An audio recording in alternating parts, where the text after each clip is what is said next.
We should probably get started. So welcome everybody. I'm just going to say hello and then hand over to Khadija to introduce our speaker for today. But hi to everybody in the room. Hello to everybody joining online for Berman Institute seminar series. Yeah, we're delighted to have our speaker today come in from out of town and have enjoyed a nice evening together yesterday, and are pleased to have everybody joining. We're going to follow, of course, the usual format. We'll have about 45 minutes or so for presentation, followed by questions, discussion. If you're online and you'd like to post a question to the Q&A, please feel free. We have somebody in the room who'll be monitoring that, and we'll read them out as they come. And obviously, normal protocols for us in person. But thanks again for joining the seminar today, and over to Khadija to introduce our speaker. Thanks. Good afternoon, everyone, to everyone here and to all the folks online. I have the distinct pleasure of introducing our speaker today. So Dr. Yolanda Yvette Wilson is a 2019-2020 fellow at the National Humanities Center and a 2019-2020 Encore Public Voices Fellow. She holds a PhD in philosophy from the University of North Carolina at Chapel Hill. And her research interests include bioethics, social and political philosophy, race theory, and feminist philosophy. She's also broadly interested in the nature and limits of the state's obligations to rectify historic and continuing injustice, particularly in the realm of healthcare, and is developing an account of justice that articulates the specific requirements for racial justice in healthcare at the end of life. And she recently published an article, Intersectionality in Clinical Medicine, the Need for a Conceptual Framework, that was widely circulated. She's also a lead editor of a forthcoming special issue of the Journal of Social Philosophy entitled Exploring Racial Injustice. And additionally, Professor Wilson's public scholarship on issues of bioethics, race, and gender has appeared in multiple outlets, including the Hastings Center's Bioethics Forum, The Conversation, the LA Times, so widely published, and especially in addition, her article on Black women's experiences of Me Too Are Different was also republished internationally and forms the basis for an edited volume on feminist philosophy and Me Too.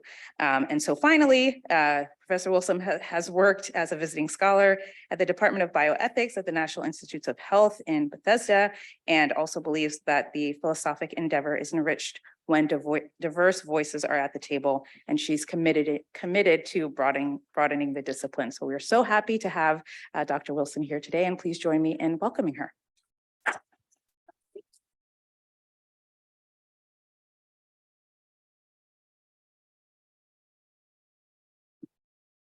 Thank you for that incredibly kind introduction. I appreciate you so much. Thank you all for being here today. I am so excited to come to the Berman Institute. You have no idea.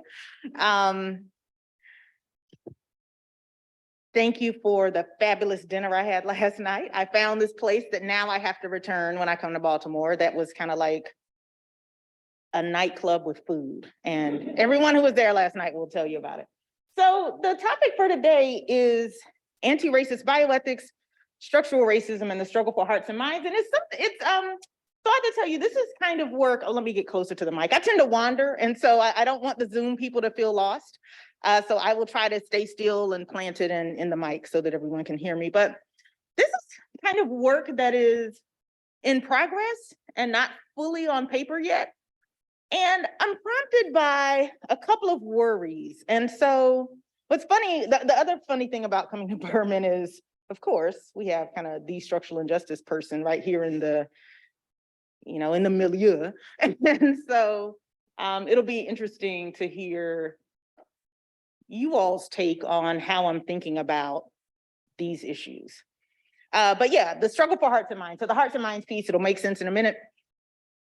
I want to give you a little roadmap first.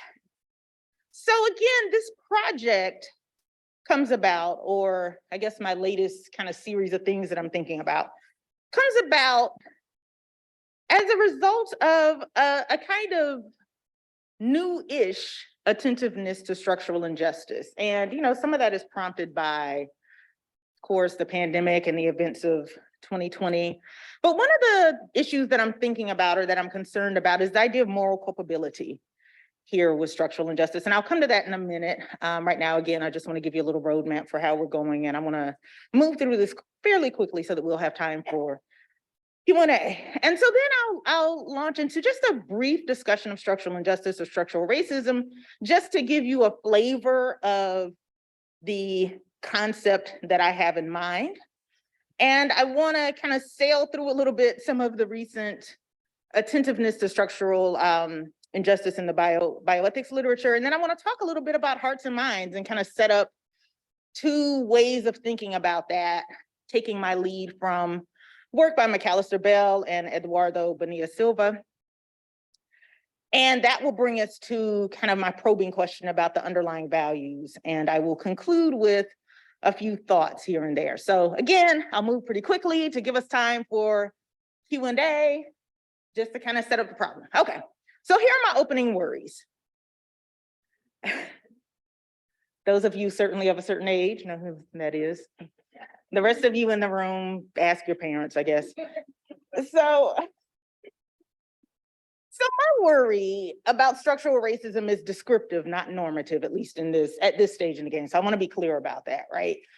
But I worry that some of this attentiveness forecloses the possibility of thinking about the other factors that allow racism to flourish. And again, this worry isn't unique to structural racism. I think what I'm thinking about is, again, descriptively, the tendency to kind of throw oneself into the raison d'etre for racism at the moment. So a few years ago, and it feels like there's a kind of one thought at a time way of addressing racism.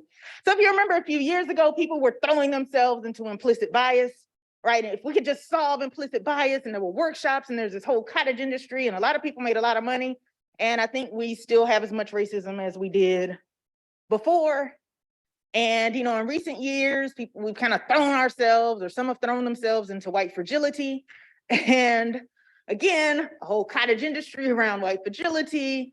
And there's just as much racism as there was before. But again, this is a worry that's not unique to structural racism, but I'm interested in it and thinking about it in the context of structural racism, not because it's the kind of explanation du jour, which I don't think it is. I'm very clear that, folks have been toiling in the vineyard about this for decades, but again, because I don't want to see the kind of issues that structural racism brings to our attention lost in, yet another cottage industry that ends up not getting us anywhere. All right, so the second thing I'm worried about is the idea of moral culpability. And I know that kind of discussions of structural racism, not the conceptual discussions, but a lot of kind of that conversation leans into the kind of social and political, for the philosophers in the room, the social and political concerns. But I'm also concerned kind of morally, what does that get us? And again, this is another kind of descriptive claim, right? Oh my God, we just have these structures and we just don't know what to do. And so how do we hold any kind of individual agents accountable, or does it make sense to hold any individual agents accountable? Well, under a certain view, again, descriptive view, structural racism, it kind of doesn't, right? There's a way that folks can get let off the hook by there. All right, and then the third thing, and this is both a worry and something that people who kind of work in structural racism are very clear about, but I want to bring it to the fore given these first two things that I've raised. The idea that institutions, policies, customs don't exist just out there somewhere, just out there in the ether, and we don't know how they happened and how they've come to be, right? That structural racism, structural injustice reflects the values of individuals who make and implement policies. They reflect the kind of attitudes and collective actions of individuals. And so those are kind of the opening worries. Now, again, I know this room, like this is one of those books that I wish I had written, well, a book at this point, but definitely this book, right? You all know it. I don't even need to do a whole long thing about this, right? You all know this book. But I like the emphasis on, right, the kind of conceptual scaffolding to show us what structural means, the structural part of structural racism, because I think, or structural injustice, because I think that that phrase gets kind of thrown about, and there's not the kind of clear conceptual work that happens first or that needs to happen. So I like kind of that aspect, right? So by structural, powers and fade-in mean that social arrangements, including certain social practices, have highly consequential, differential, and sometimes unjust effects on individuals because they are members of identifiable social groups. And so I think that that's a really important way to start on the structural piece. Now, structural injustice, right, occurs when social structural impediment profoundly, pervasively, asymmetrically, and near inescapably diminishes an individual's most important prospects, right? And you all know the rest of this slide. I won't read it to you aloud for the sake of time. But one thing that I think is really important here is the idea that disadvantaging effects are, one, compounded, two, perpetuated, and three, sustained, not just over an individual's lifetime, but over the course of generations, right? That the compounding happens over generations, the perpetuation happens over generations, right? That, so I think that that's an important contribution to how we think about injustice. And, you know, philosophers talk about the problem of justice between generations and rectifying past injustice, but there seems to be a resistance among a lot of philosophers to think about what it really means for the disadvantaging effects of injustice to be compounded over generations, what that means, what that looks like, and what the consequences are for how to address these. So, right, so this is the injustice of structural injustice. So I want to give us just a little bit, really a commercial, but I want to highlight two really important recent special issues that have come out.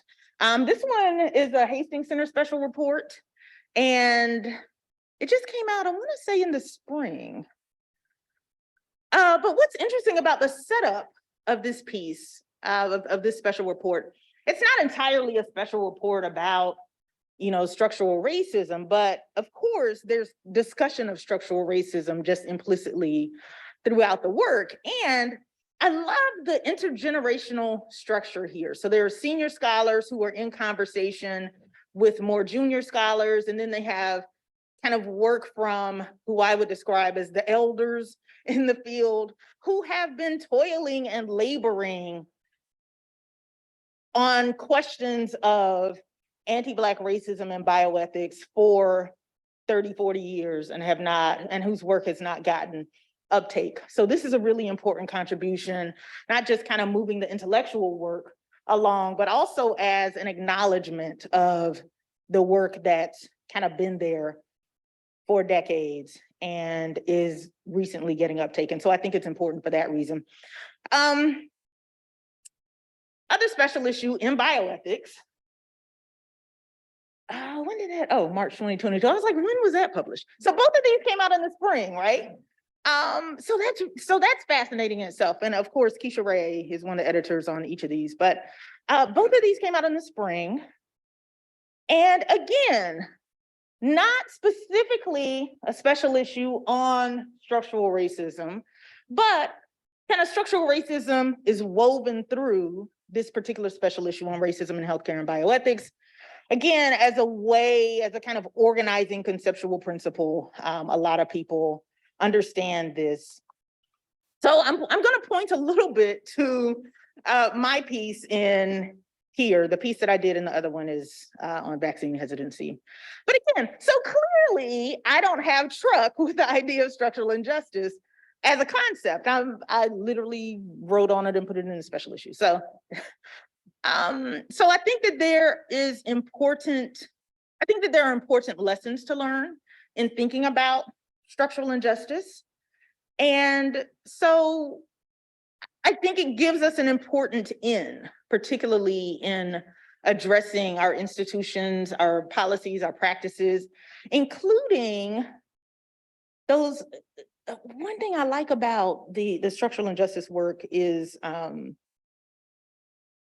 you know, this book is the recognition of policies and practices as part of what happens institutionally. Because I think sometimes when we hear institutionally, we think of these kind of formal practices and rules and regulations, but we also have practices that inform institutions, that set up the structures in which we operate, that are sometimes unwritten, right? They just become part of the culture of the space that one is supposed to understand in order to navigate it. And one's inability to navigate it flags you as someone who doesn't belong. One's unwillingness to navigate may flag you as someone who's a troublemaker, right? And not understanding these structures, right, is part of what keeps navigating these structures successfully is what maintains inertia, I think. These implicit, unspoken, often unwritten things. Now, when I met Jeffrey today, I did not realize that he worked in the Clinton administration. And so it's so funny that thinking about hearts and minds, the person who comes to mind for me is Bill Clinton, for lots of reasons. But I use the idea of hearts and minds as a shorthand to highlight certain kinds of individual practices and behaviors. So the hearts and minds idea, this idea that changing people's deeply held racist belief may not be, or may not be, depending on what you feel about hearts and minds, the key to ending racism, or a key to ending racism, right? Not solely. So Clinton repeatedly kind of made use of this theme of a kind of struggle for hearts and minds in the context of racism. So if you Google some of his speeches from his presidency on race, his speeches on race, he kind of uses this turn of phrase a lot, to the point where if you just Google Bill Clinton, other writers will say something like Bill Clinton and hearts and minds, blah, blah, blah, all right? So those phrases have been kind of linked to him. So, and it seems, depending on the audience and the time in his presidency, sometimes he seems to embrace this idea of changing hearts and minds, and other times he seems to reject it. Now, he did, I was presenting kind of a version of this talk to some philosophy grad students largely, and it's both funny and humbling to realize that my cultural references are very different than theirs. And so, right, so I started talking about the Presidential Commission on Race, and they were very confused, and they immediately started Googling furiously. And of course, they're looking on YouTube and seeing, it's like, oh my God, there was a whole thing. I said, yes, there was a whole thing. And they go, and so I was kind of jokingly saying, oh, what came of it? And they're like, well, it doesn't seem like very much came of it. And I'm like, yes, so you could have been alive in 1997, because that's what we felt in 1997. But, there was this idea, at least, that Clinton pushed of having a national conversation on race, the kind of implicit idea that racism is just kind of a misunderstanding between well-meaning people. And if we just kind of sit together and talk. And I think one of the kind of interesting iterations of this idea, I don't know if you all remember, was a few years ago when Starbucks had the great idea of having their baristas initiate conversations on race, which I thought, there's no way this is going to go badly, right? And I think they quickly realized that that was a terrible idea, to have people who are making minimum wage try to initiate conversations on race with people who just want their latte while standing in line. So yeah, so it was, but again, you see that idea of race is just a kind of misunderstanding between people, and if we just kind of have these conversations, everything will go away, right? Our hearts and minds will change. And of course, Bill Clinton in 2016, again, on the campaign trail for Hillary Clinton, was still kind of evoking this idea of hearts and minds. Although Hillary Clinton explicitly rejected a kind of hearts and minds approach, right? When she was talking to some Black Lives Matter activists in 2016, where she says, look, I don't think you change hearts, I think you change laws, right? You change policy. That's where your energy should be. Now, what's interesting to me is, as I struggle with what any of this means, I don't know if it means you can't do both, right? I mean, or then the question becomes, and I think this is really where my worry is, is it worth the energy and effort to try to do both? And I think maybe that's where some of the tension is for me. So I want to turn pretty quickly to this piece that I wrote in Bioethical Inquiry, Bioethics, Race, and Contempt, just to kind of give you a sense of what I'm thinking here, right? This idea of deep hearts and minds, and we just need to have conversations. And I do have a target in mind that I may reveal at the end if we have time. But yeah, so here I use McAllister Bell's work to think about racism as contempt.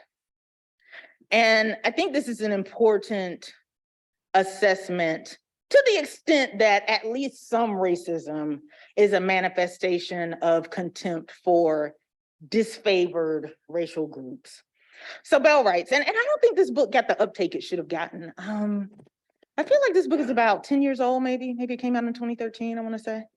But I think there's a kind of there's a richness here. It's not just a book about race, or it's not exclusively about race. It's about contempt generally. It's a course philosophy text, more psychology text.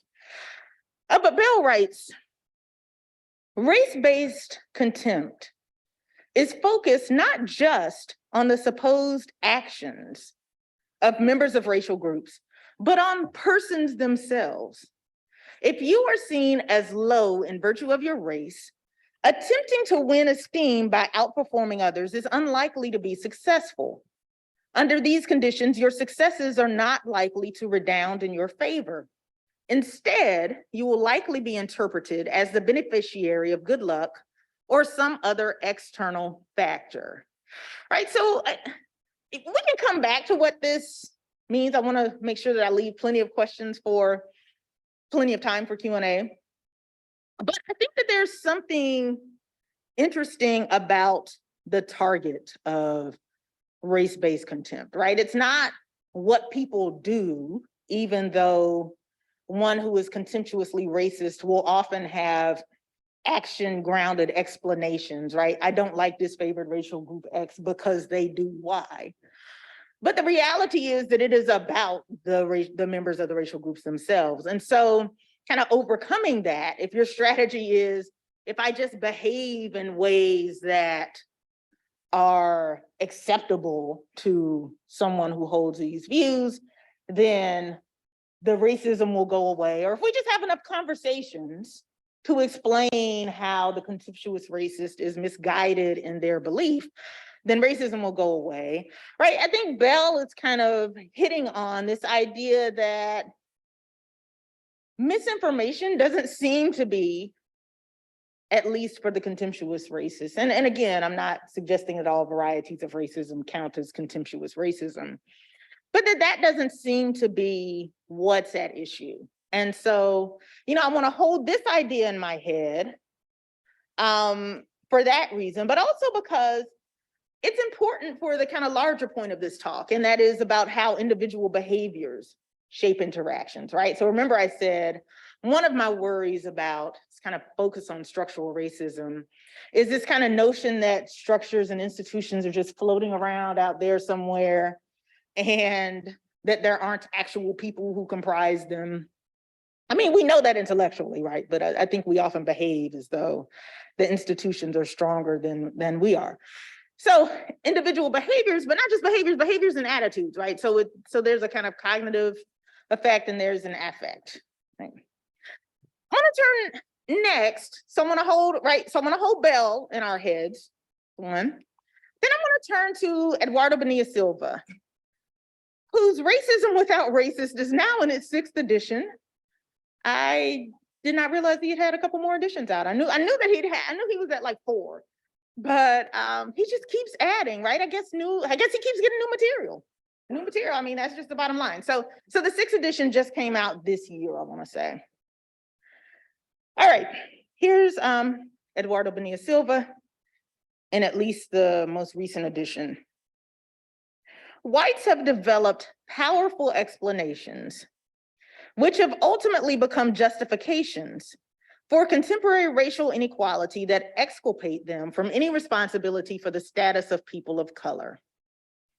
Now, this again kind of hits on the thing that I'm worried about, right? So structural injustice, of which institutional racism becomes a variety, develops this kind of explanatory power that in strange ways renders individuals powerless. And so that's not exactly where Bonilla Silva is going with this piece, right? He's a sociologist kind of writing about individual behaviors, particularly, but I think that there's something instructive here in how to think about structural injustice. So this is Bonilla Silva again. What he terms, right, this explanatory, these explanations, right, what he calls colorblind racism. That's what he terms, the kind of collection of explanations. So what does that mean?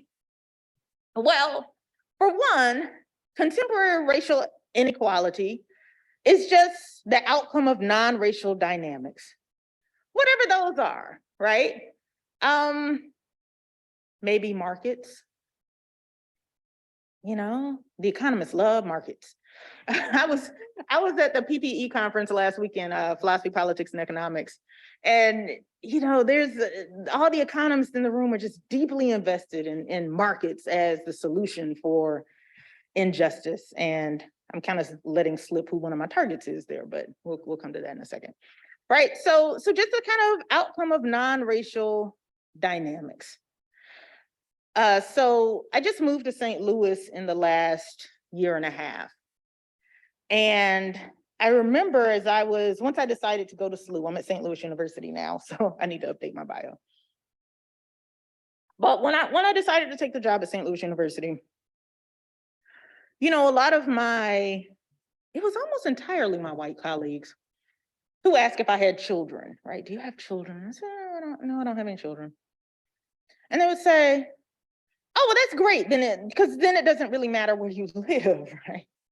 So I was saying I wanted to live in the city, like not in the suburbs. And I was like, what do you mean by that? And almost to a person, they would tell some story about how much they wanted to live in the city, and the city is great, and the city has the restaurants and all the cool stuff. And then they would just kind of sigh deeply, and they would say, alas. School, yes, right? Always, like, I'd love to live around the Negroes in St. Louis, but schools. And they would almost get weepy about it, right? Like, schools. Right? And schools becomes a complete sentence in this kind of thing, right? So schools, markets, right? All right, so contrast the kind of colorblind racism with Jim Crow racism, right? Which relies on arguments regarding moral or biological inferiority, right? Certain people are just not bright or not hardworking or not, right? And so that's a kind of racism that most polite people have abandoned. Although, I mean, well, I said most polite people, so plenty of impolite people have not abandoned that, and we'll be very clear and very open, right? So yeah, so this new racism, as Bonilla Silva describes it, this colorblind racism, explains, you know, inequality via market dynamics, via other kind of phenomena, schools, and culture, right? Some people's culture is just inferior. Some people's culture just contributes to their unwillingness to work hard or think about things or be good Americans or whatever, right? So I note in the structural racism paper that I mentioned a while back, right, that clinicians can avail themselves of their institutions to codify their interpretation of a patient's behavior is one way that health status, and health access are not solely the result of patients' or providers' individual efforts. Instead, complex social arrangements contribute to health or lack thereof, right? So I'm thinking about the kind of structural racism, structural inequality, but what's important is, and I think, you know, you're seeing this tension even in that paper that came out last year, that it's clinicians, it's healthcare personnel, it's care teams who can, right, draw on the weight of their institution to get patients to do what they want to do, to correct patient behavior, to coerce families into behaving certain ways, right? So our institutions aren't just out there, and we're not just kind of powerless, powerless souls operating within them. Oh my God, I'm using souls now. That's what happens when you go to the Jesuit institution. You start talking about souls a lot, right?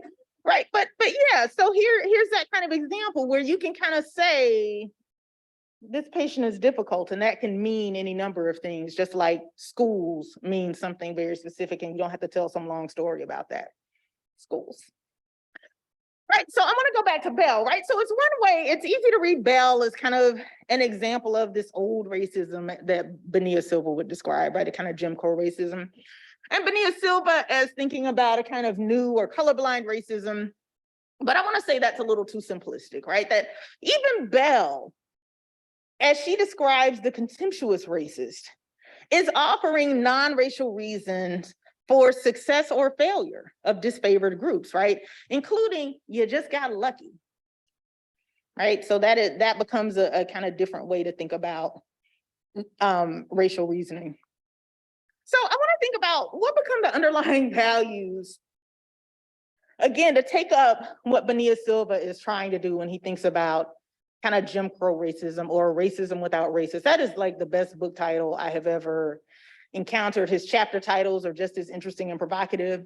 He is actually personally a riot himself, which would not be surprising given that book title and the chapter titles. But right, what's important about these underlying values, right? A kind of love of America, right? Some populations of people just don't love America in the same way, right? Why are there these radically disparate outcomes? Well, some people just don't love America. They're just not fit to be here in the same way.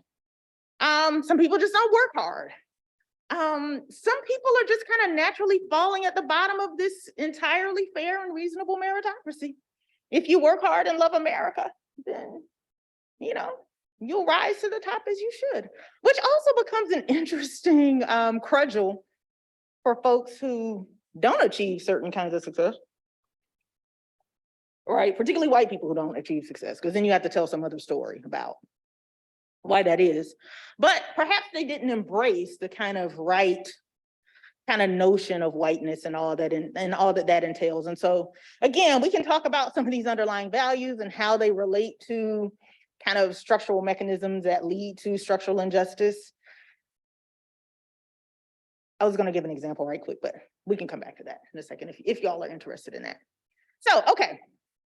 So does structural racism function similarly to colorblind racism? So this is my question. And so I've written about Barbara Dawson a couple times. I'd actually like to reach out to her folks. So Barbara Dawson was 57.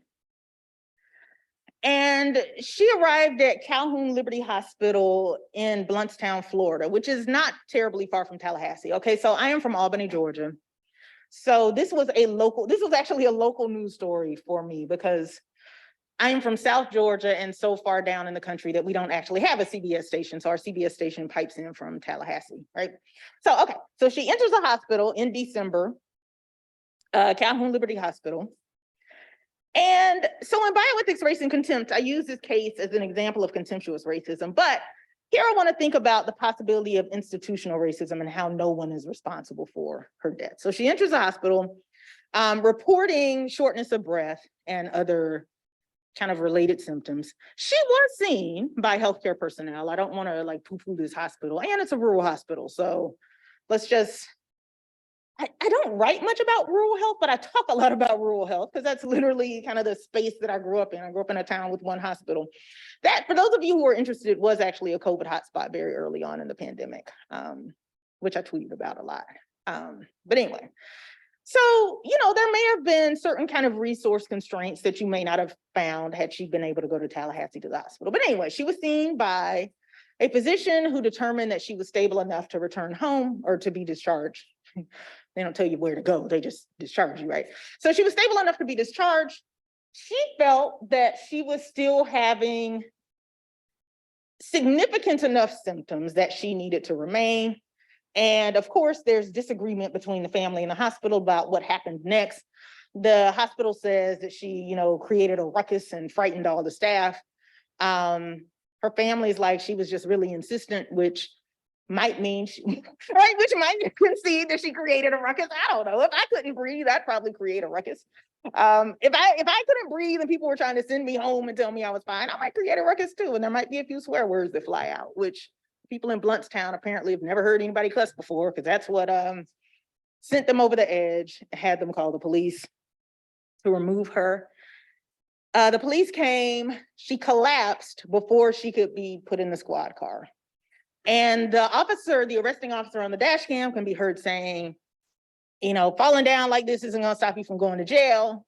And again, there are conflicting reports about how long she lay on the ground outside of the police car. The hospital says once they realized she collapsed, they came in right away. The family says she was there 10, 15 minutes. There's a dash cam recording that kind of supports a little bit closer to what the family says. But anyway, so she was taken in. She died of a pulmonary embolism, right? So she died. And the family subsequently sued, and there were all these kind of issues. And the family did charge that she was treated differently. Now, again, I want to think about, and again, I don't want to get in a conversation about whether individual people were racist, but I do worry about the ways that the weight of the police are used to control Black patients and their families at disproportionate rates. It's so wild. I did not realize that y'all were in a former police station until I got here today. So I'm like, this talk is just like between the structural injustice and the Clinton and the police station. Look at mine, right? But again, there were points of decision that kind of all coalesced into this woman's death in a way that had just one or two decisions been different, or had there been kind of different cognitive processes, she may not have died, or at least she may not have died in the way she did. I mean, she had a pulmonary, right? Those are fatal, those are often fatal. So if they're not caught in time. The second person I want to think about is Dr. Susan Moore, who some of you may be familiar with. She was a COVID patient. She died in December 2020. But she was so concerned about her care at Indiana University Hospital that she took to Facebook Live to kind of report her symptomology, report what she understood to be the standard of care given her own medical training. And she said in what I want to say was the last video, but it may have been the next to the last video, this is how Black people get killed. And of course she died. And so, as the family and the hospital are kind of going back and forth, and there's a lawsuit on the table or a potential lawsuit on the table, Indiana University's hospital CEO released a statement. Of course, this man needs a PR team. I don't know where his PR team was, but he described her, as Dr. Moore, as a medically complex patient who intimidated the nursing staff with her medical knowledge. Right, that some of the decisions that were made or not made were directly because the nursing staff was intimidated by her medical knowledge. I don't know, we can make of that what we will, but again, there's certain words that just kind of raise my ire, and intimidated becomes one of those things. All right, so I've given you a lot of just kind of food for thought. I'm not going to wrap it up in a neat bow. I think that's for the Q&A. And also it just kind of reflects that I'm still struggling with a few things here. But what's the upshot? That we have to be intentional about working to ameliorate all the causes of racism and their manifestations, right? That we can't throw ourselves into implicit bias this week, and next week it's white fragility, and the week after that we're thinking about structural racism, when all of these things are happening often in tandem, and address different aspects of what's happening. But also there's work to be done here, even in the conceptual space of how we think about something like structural injustice, or how we think about hearts and minds and what that work is supposed to do. I will leave my targets out for a second because it is 12:44 and I want to make sure that we have time, sometime at least for Q&A, but we can talk about the targets if you want to. Thank you so much.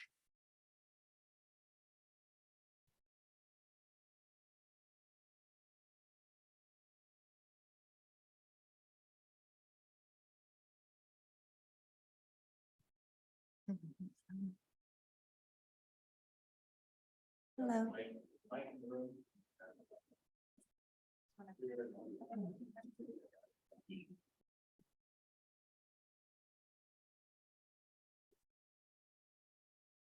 Thanks so much, Deborah Matthews. Great talk. I'm curious about why the image of greenery on a phone on your last slide, but that's not the question I'm saying. So I too worry a lot about if it's everybody's responsibility, it's nobody's responsibility, particularly in the kind of complex ecosystem of different kinds of racism that you're describing. Like, how do we start to pick that apart? Right? When you're talking about multiple levels of racism interacting in complicated ways. So it's a system. And figuring out who's responsible for which parts of that, and just sort of pull, which thread do you pull on first? Okay. First answer. I often end talks with little nods to my dad. And so the plant was given to me when my dad died by some of my colleagues. And so I have, like, when I give talks, I'll usually put a little something in a slide, or I'll wear something, like I wear butterflies because I started collecting butterflies when he got sick. And so, yeah, so that just becomes one of those little ways of keeping him around me when I give talks and stuff. So that plant, or usually there's some other kind of image that wouldn't immediately grab the audience as what it is until someone asks, like you. Yeah, so there's that. The second question, which is the harder question, right? What do we do first? I don't know if it's a matter for me of what we do first. I think in terms of pulling the threads, I think what's important to me is this acknowledgement of the complexity. And I think sometimes that's what gets lost. And maybe we can sum up the whole talk to we need to acknowledge the complexity. But I think that particularly when we're sitting in the room and making decisions, I think there's, and again, I think that's why I made the point to say, look, a lot of my worry is descriptive and not normative. And a lot of my worry isn't actually unique to structural racism or structural injustice, even though that's what I'm talking about. But I think it is the acknowledgement of the complexity, the acknowledgement that we do have to do multiple things at a time, and that this is happening at multiple levels across the ecosystems in which we operate. And so I know that administrators don't like to hear that, right? They want to find a program and throw, a couple of dollars in it, not too many dollars, but at least a few, just enough to say that you did something, and then wonder why nothing happened. And so I think more of what I'm doing is highlighting all of these ways that these things kind of happen simultaneously. Thank you. I really enjoyed this talk. I look forward to lots of us looking forward to talking more. And I guess the thing I wanted to ask about just immediately, so you talk about sort of going from bias to white fragility and now structural racism. I guess my read of that, or at least what I would say for this structural racism, is that the fact that focusing on those didn't change anything was because of these underlying structures, right? Structure, and of course, the system will keep rearranging to preserve the white supremacy. And so from that perspective, it's not just the next thing on the next bat or whatever, but it's supposed to be getting at the sort of fundamental issues. I guess I'm wondering what you think of that sort of response, and yeah, what your thoughts. No, that's a great kind of question, comment, observation. What I would say there is, right, so there's a distinction between the work that's happening and the work that gets uptake. Right, I mean, Huey P. Newton and Stokely Carmichael were writing about structural racism in the 60s. This isn't new. Right? Martin Luther King, who's coming from a very different political orientation, is thinking about structural racism in the early 60s. Bayard Rustin is thinking about this in the 50s. Du Bois is writing about this before Souls of Black Folks in 1903. So in like the Philadelphia Negro and Rico, right? So I think what what I'm getting at, which isn't inconsistent with anything that you've raised, is this idea of kind of what gets uptake, what's the hot, sexy thing that institutions feel like they want to jump on to solve racism, or at least to look like they're trying to solve racism. And so there's that distinction. So yeah, so the work has been that even this idea of white fragility, which wasn't called white fragility at the time, you have people like Mariah Stewart writing about this in 1832. Right, in some form or fashion. You have Sojourner Truth, talking about this in the 1850s. And again, I think the white fragility is a really interesting example of whose work gets uptake and why. So yeah, so I do think it's really important to say, right, that is one way of thinking about it. Well, look, focus on white fragility doesn't address the institutions. And I don't want to like throw away this idea of white fragility. I think it gets us something. I'm not exactly sure what, but it gets us something. At least it gets us something when we're in the room together around the table, a way to think about some of the interpersonal dynamics. And I think implicit bias gives us a way to think about some interpersonal dynamics. But yes, you're absolutely right. I think all of these things need to kind of work together. And we have to be honest about who's at the table and why. And that's why I think the question about individuals comprising institutions is really important. And here's why I'll give kind of a hint about one of my targets. So at PPE, there's the economist is like showing us the chart of, what was it about? Social mobility, showing us the graph, and you get the map of America. And it looks like one of the least socially mobile places in the country is what happens to be the Black Belt.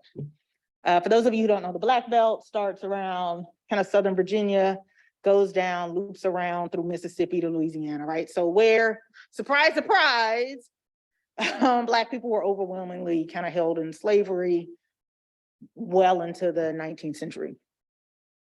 And he says something like, as he disaggregates the data and he's looking at like Black men and white men, he's like, race seems to be important here. And then he moves on to the next slide about how we just need to tell people that living in neighborhoods together is important.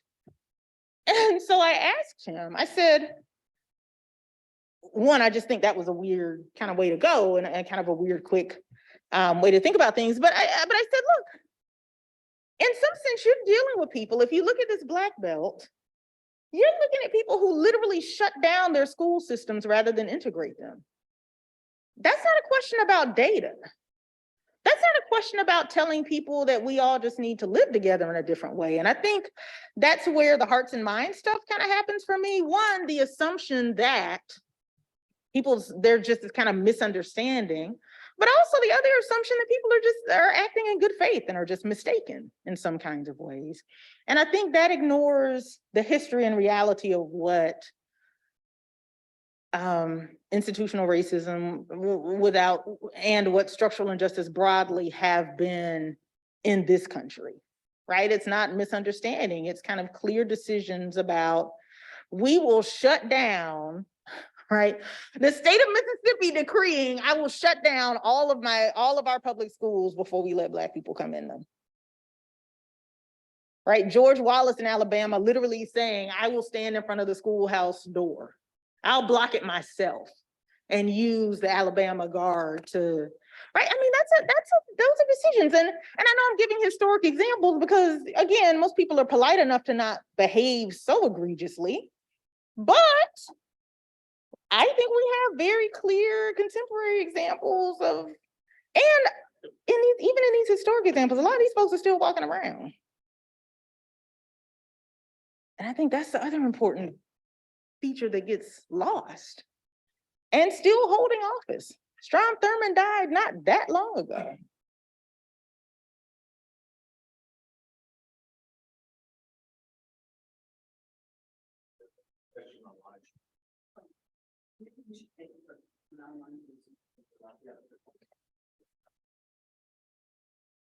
Yes, we have one online question from Alan Eason. I hope I'm saying that correctly. He says, I wonder about the current state of racism in light of what we've seen since Trump was elected. See, I was hoping nobody would ask me that question. I was hoping against hope. So I talk to, so my mother and I talk all the time. And my mother, who is currently 75 years old, so she was born in 1946 in Columbus, Georgia. And my whole family pretty much is still in Georgia. We're Georgia people on both sides, multi-generationally Georgians. And she says, I've never seen anything like this in my life.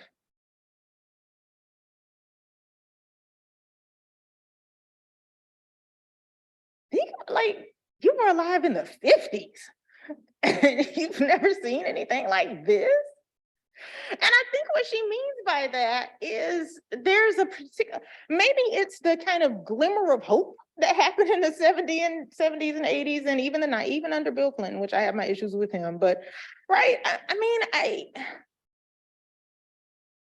the kind of resurgence or the determination to kind of turn back clocks in multiple aspects it's dogged, it's unrelenting, it's unyielding, it's coming from multiple angles, which it always has, right? I mean, you always have the kind of clannish people who are marching around, and then you have the kind of respectable business class who's seeming to be above it all.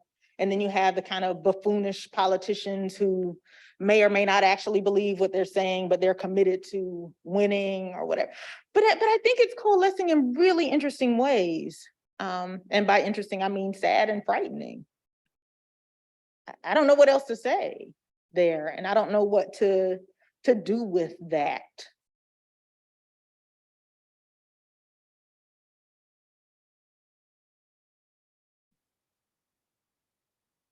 I don't know what to do with it either, but the word contempt is actually what's coming to my mind, that there's so much contempt in this country and on every side, in every corner. And, you know, the racism as contempt seems to me another huge layer on top of all sorts of other contempt. Anyway, my question was actually much less, it was sort of much more concrete. I'm interested in your article on empathy and structural racism as an explanation for patient noncompliance, I think. Can you just say a little bit more about how you think about the role of empathy there, and how or if it's connected to the heart side of hearts and minds? Oh, absolutely. So again, I feel like everything that I'm thinking lately or writing, I don't know if I'm having a midlife crisis or what, but everything is like, what does this mean? What does it matter? There's just all these tensions and things that haven't been resolved that in my 20s I had hopes would be resolved. So I take up the idea of empathy as a kind of unquestioned good-making feature of healthcare and health interactions, juxtaposed with the attitude that lots of people were like, when I read kind of medical literature about kind of racial health disparities and encounters in the patient clinician dyad, where people just say, look, I don't care what you feel. If you feel great, or if you feel what I'm feeling, or if you share my feelings, what I really care about is getting pain meds when I need them. And maybe I need you to have empathy to do that, or maybe not. Like, what I care most about is, this thing. And I think, and I struggle with that too as a patient, right? What do I want? Do I want the care team to look deeply into my eyes and feel sad for me? Or I'm exaggerating the thing, and not actually give me the drugs that I need or want? Or do I want somebody who, is professional and fine and may not feel empathy in the way that it's generally cashed out, but still kind of takes care of me? And I think that is the struggle for particularly patients who find themselves in kind of marginalized spaces where they're used to poor treatment, or where there's a kind of disproportionate amount of poor treatment. And so I think I have a similar kinds of hearts and minds struggle, right? Does it matter to me how committed one is to removing or ameliorating their racist feelings? Or is it a policy thing, right? I mean, I think Hillary Clinton is interesting, right? Like, look, you don't change hearts and minds, you change policy. But I also think, again, policy isn't an abstract thing, right? It's not a kind of thing that just kind of happens out there that, our lawmakers, since I'm thinking about Hillary, right? They do come to the table with their attitudes, and their attitudes are what shapes their sensibility about policy. What policies matter? So the example I like to give, and yet there is an appeal to hearts and minds that seems to work. So the example I like to give here is thinking about in the 1970s, there was this conversation on the table about whether to continue to fund PBS. And what did PBS do? If you have YouTube, you've seen this, right? PBS sent Mr. Rogers up to the hill, right? And so Mr. Rogers is sitting here with all these Congress people, and he's like, I help children manage their feelings. And so you see this gruff congressman like, what do you do, Mr. Rogers? And he says, as an example, what do I do with the mad I feel? Do I write into it? And you see Congress people like literally tearing up, and they're like, so I suggest that appeals to hearts and minds never work, but I guess I'm just struggling with how they work and to what extent one should be placing energy there to get these other things taken care of. Well, we are at time. I would like everyone to join me in thanking Professor Wilson for this fantastic seminar. Thank you so much, Dr. Wilson. Thank you. Thank you.